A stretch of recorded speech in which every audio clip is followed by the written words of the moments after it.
A Índia oficialmente é o 7º maior país em área demográfica, o 2º país mais populoso e a democracia mais populosa do mundo.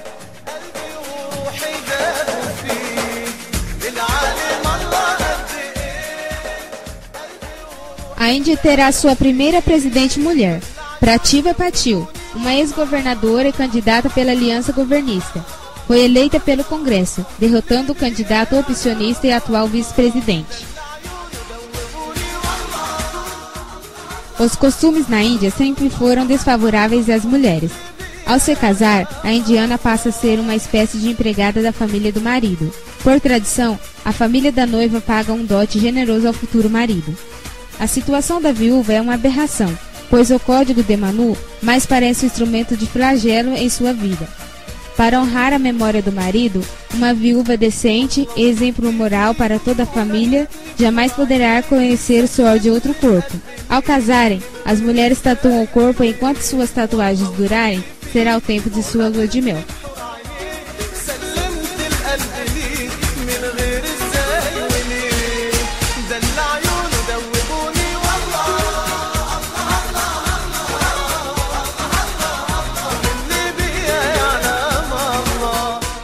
Na Índia, existem bem mais meninos que meninas, fato raro em quase todo o mundo. As famílias continuam prestigiando o nascimento do sexo masculino. Apesar do homem ter o cromossomo XY e ser responsável pela determinação do sexo da criança, a mulher com o cromossomo XX é a culpada pelo nascimento de uma menina. O fetocídio agravou-se com a utilização do exame de ultrassonografia nas mulheres grávidas, pois ficam conhecendo o sexo do bebê com antecedência. Sendo menina, os pais pedem a sua retirada aos médicos, como se tratasse de um câncer. A escassez de mulheres na população indiana já está levando ao compartilhamento de esposa. É comum o irmão mais velho compartilhar sua esposa com os mais novos e com os primos.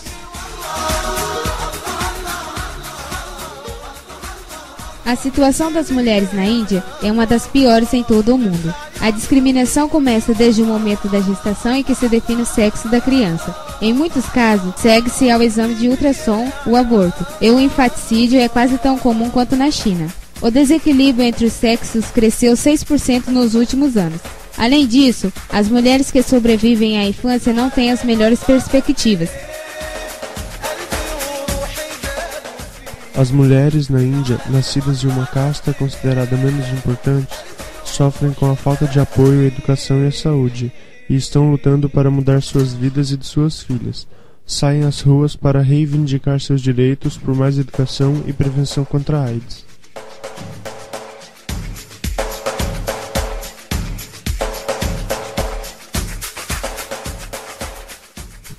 Na Índia, a tradição de se banhar no rio Ganges, considerado sagrado, é cumprida apesar de crescente poluição do rio. De 6 em 6 anos, milhões de hindus banham-se no rio para se limpar dos pecados e ter uma vida melhor na próxima reencarnação. Nos últimos anos, o rio Ganges tem recebido descargas industriais de esgotos, pesticidas e cadáveres. O sari é o traje nacional das mulheres indianas, constituído de uma longa peça de pano que envolve o corpo todo. São utilizados cerca de 6 metros de tecido. Fora o uso tradicional como vestimenta, este tecido pode ser usado na decoração, como na fabricação de cortinas, almofadas, toalhas de mesas, travesseiros e etc.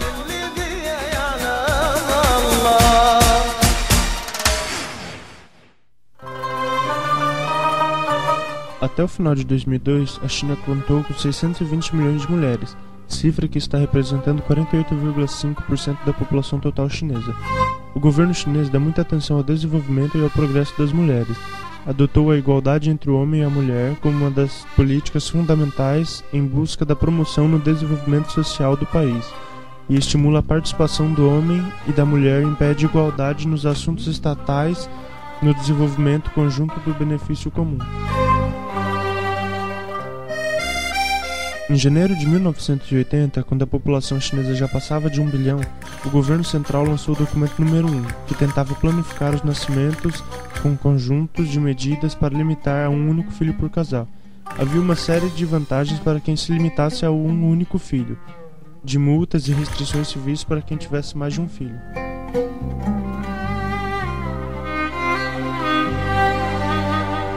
Em abril de 2001, o Conselho de Estado promulgou métodos de aplicação da Lei Proteção Mãe e Filho da República Popular Central, estipulando que os nascimentos médicos devem proporcionar serviço para mulheres e crianças, fortalecerem exames médicos para doenças comuns femininas em todo o país. A data provável do casamento pode dar-se o fato de Deus no bem de serem indivíduos que ainda não tenham atingido a idade de se casarem. Outra data é escolhida para a ratificação do contrato, por ocasião de ser conhecida por passagem de grandes cerimônias em que realiza nova permuta de presentes. Pela casamenteira será entregue uma caixa circular contendo um bilhete, saudações à linhagem do noivo. Entre os 68 crimes que podem acarretar a pena de morte na China estão fraude, suborno, desfalque, incêndio premeditado e prostituição. Essa é uma medida de intolerância da desumanidade da ditadura chinesa.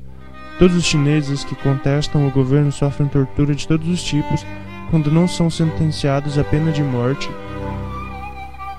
Dançarinas do grupo de artes performance da Associação Chinesa de Pessoas com Deficiência exibem seu número mais conhecido, a Dança de Mil Mãos. O grupo foi fundado em 1987 e possui 88 pessoas portadoras de deficiência auditiva, visual e incapacidades físicas. Yunnan Dinâmica é o espetáculo de danças de primitivas características dirigidas por Ying Liping, famosa bailarina chinesa detentora do prêmio Flor de Lótus, a mais elevada categoria da área de danças.